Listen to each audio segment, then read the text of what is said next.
Bruchim haboim. Welcome everyone. We're about to begin Be'ezras Hashem together on Dav Vav Amud Aleph, beginning with Dav Hey Amud Beis, 2 lines from the bottom. Until now we discussed when a mavui has either a kara or a lechi, one can properly carry in that mavui, because after all, he's then going to be reminded by the kara or the lechi that it's different than the Rishus HaRabim, and he will not carry in the Rishus HaRabim as a result. The Gemara now discusses when you have a breach, you have some sort of opening on the walls of the mavui. What is the din? Says the Gemara, Rav Chanan bar Rove Rav, mavui shenifratz mitzidoi be'eser. If you have a mavui and the mavui has a breach on the side, for example, you have the opening and attached to the opening has a pas of 4 tfachim, and then the rest of the wall has a breach. So here it says if it's up to eser ma'amois rather, then it's not considered to be a breach that poisels the mavui, and therefore a person can walk in the mavui as he did before. Just like our Mishnah had stated, that the Mishnah said if you have a mavui that's beyond eser amos, so you might. So here we have a breach of eser amos. If it's meiroi shoy, however, midalid. Here we're talking about that the entranceway of the mavui, the entire entranceway, let's say, was open at 20 amos, and just as the Mishnah had stated that you cannot have more than eser amos, whereby you have to mimayit. So he was mimayit, and he closed eser of the 20 amos in the entranceway. So those eser amos that he closed now has a breach in it. Says Rav Chanan bar Rava in the name of Rav that up until only arba tfachim is the breach going to be valid. Beyond that, he'll have to close it. My shno mitzidoi be'eser. Ask the Gemara, what is the difference between the breach on the side as being an amount of eser amos? Domar pischahu, it's because it's the entranceway on the side. It's still considered to be a Pesach. Ask the Gemara, then Mirosha Nami, name of pischahu. In the entranceway, the front part of the mavui, let us also say that it's a Pesach, and therefore it should also have an ability to then have a breach of Eser Amos, not limited to just Dalit Fochim. Answers the Gemara, Amar Rav Huna, Bered Rav Yoshua, Kigon Shenifrat Bekeren Zovis. We're talking about where it had its breach in the corner, in the front corner of the entrance.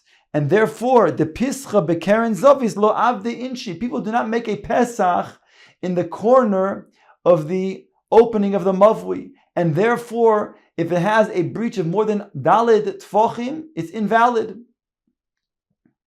Says the Gemara of Rav Huna Omar. Rav Huna argues on that which Rav Chanan bar Rava said in the name of Rav.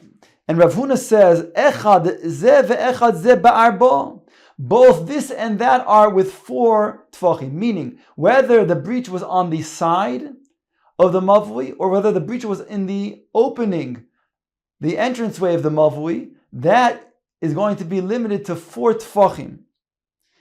V'chein, and similarly, Amar le Rav Huna le Rav Chanan bar Rava. Rav Huna said to Rav Chanan bar Rava, Lo tiflug alai, do not argue on me.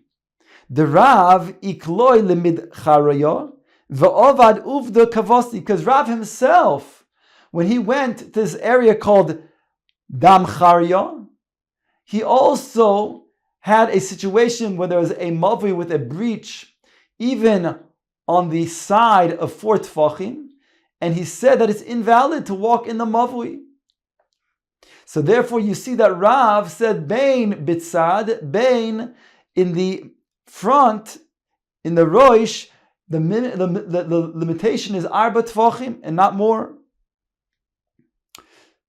Omar le Rav Chanan bar Rava said back to Rav Huna, Rav bikas motza v'godar bageder. Rav, he found an open field and he made a geder. meaning he was machmir in that situation, not because he holds mi'ikar hadin, when you have a breach on the side of the mavui beyond arba tfachim is a problem. No, he holds that if it's on the side, you have eser amos. But there he is makbid. There he is machmir. Take a look at Rashi. Just as Rashi begins getting narrow, Dibra Maschil Bika Matzah, he found an open field. Says Rashi to explain, Amei ha'arotzim hayu, umezalzelin b'mitzvahs. There were Amei ha'aretz who lived in this locale, and they were mezalzel in mitzvahs.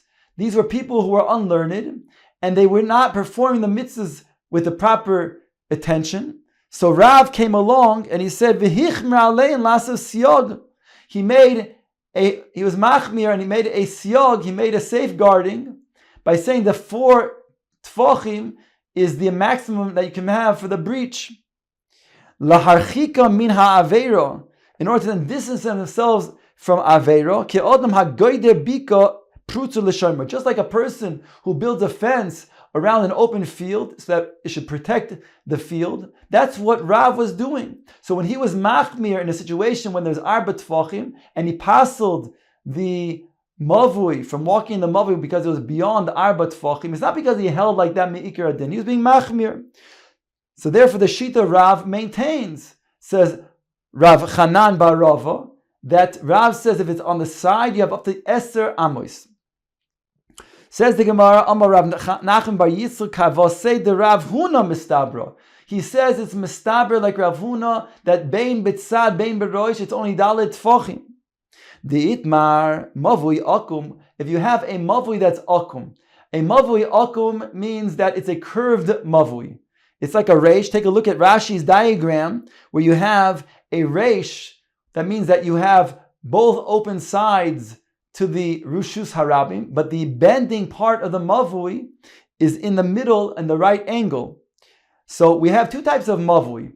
We have the Mavui, which is a Mavui that is Sasum.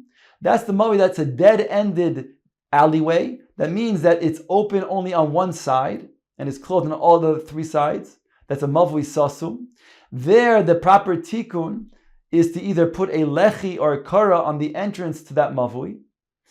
On the other hand, we also have a mavui called a mavui mefulash, where it's an alleyway that has an opening on both sides, and both sides go to the Rishus Harabim. There, you have to have a tikkun of a tzuras hapesach on one of those sides, and the other side can be either a lechi or a kara. So here we're talking about a situation where you have a bended type of mavui, what's called a mavui akum, and there's a machlok is how do we view the mavui akum?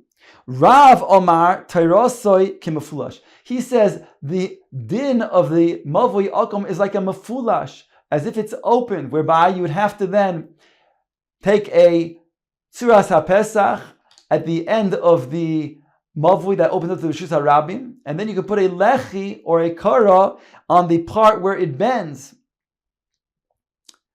That's the Shita of Rav.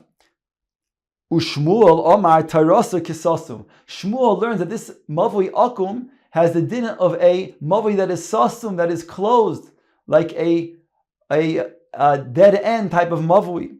And therefore the way to Masakein this Mavui would be either to put a Lechi or a Kara at the entrance to the Rishus Harabim. So he comes on and explains, B'mayaskin, what are we discussing, what are we dealing with over here when it comes to the bending part of the Mavui? What is the measurement? If you're going to say it's beyond Eser Amois, would Shmuel say that this would have the din of a Mavui Sasum? Certainly not. If it's beyond Eser Amos, that's going to be a Pirtza, and therefore Umavatel, the wall, and therefore it would have to be something that's considered to be mefulash, even according to Shmuel. Elalah be'eser. Are we not talking about therefore that the bending part is measured as eser or less? The Koma Rav Tairasik mefulash, and still Rav says that we look at this bending mavui as being mefulash, as being something that is open. So you see that Rav holds that something that's less than, that's Yud Amos or less, is considered to be a breach that makes it so that's not valid until you close the breach. Alma pirtzas mavui mitzidoi bedalid. So you see, a pirza on the side is maximum at dalit tfachim. Beyond that, is going to be considered to be something that has to be closed. So here he proves that Rav is the shita that not only meiroish but even mihatzad, the maximum pirza is dalit tfachim. Rav Chanan bar Rava says, no, there's no proof from there. Keshayni hasam deka boki borabim. There it's different because since it has two sides that are open to the Rishus Harabim, then the people from the Rishus Harabim are entering there. It's like a public thoroughfare. And therefore, even I would agree that that's considered to be something that's not going to be valid if it's beyond Dalid Tfachim, according to Rav. But in a situation where it wasn't considered to be where Boke Rabim, then of course Rav would say Minatzad only Dalid Tfachim. I'm sorry, Minatzad even Eser Amos. Michlal de Rav Huna Sover Afagav de Loi Boki Bo Rabim. That means that Rav Huna would say even if they are not Boke Be Rabim, still it's only Dalid Tfachim. Ask the Gemara, Mai Shnom de Rabbi Ami Rabbi Asi. Once we say that Rav Huna says that from the tzad you can only then have a breach of Dalid Tfachim, why is that different that which we had learned earlier on Daf Hey Amud Aleph, that Rav Ami Rav Asi says if you have a pass of Dalid Tfachim that is going from the entranceway to the side wall, and then you have the breach, that breach can go up to Eser Amos. Why is that din different than their din? Why does the case of Rav Huna, who says it's only Dalit Tfachim, how does that go together with Rav Ami Rav Asi that say it's Yud Amos? Answers the Gemara Hasam, the Ika Gidudi, Hocha Deleka Gidudi. In the case of Rav Ami Rav Asi, there are Gidudi. Gidudi means that there are still remnants, parts of the Koisel, that are either 3 or 4 Tfachim high, which impedes the Rabbim from entering into the Mavui, or going out from the Mavui. So therefore, it's enough over there to have even Yud Amos. But in the case that Rav Huna is speaking about, where there's no Gedudi, there's no impediment, and therefore, it's limited to just Dalid Tfachim.